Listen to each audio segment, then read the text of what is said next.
Hey everyone, this is the issue. So when you use the theme core and they use a Crocoblock template, pre-made template. So as an example, and let's try import this one, insert.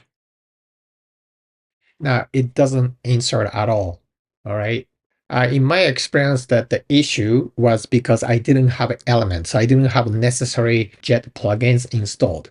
So it's blank. So let's take a look. Let's inspect that. Console. Okay, so it looks like some element is missing. So Jet team member is missing. All right, so the team member is as part of JetElements. So maybe JetElements is missing. So let's go to plugin. Here we go. So because it wasn't activated, right? So some of us, it's not even installed. So let's hit activate.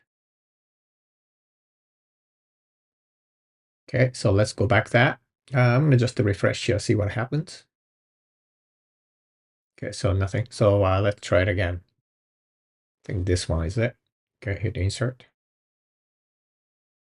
All right, so it worked.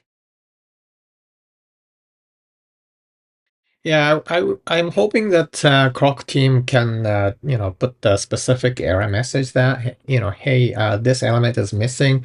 Please install this plugin, something like that, instead of showing the blank page. Yeah, so this great tip I got from a Crocoblock support team, and I think I'm very thankful for them. So I'd like to share with this in case any of us here have the same issues. All right, thanks very much.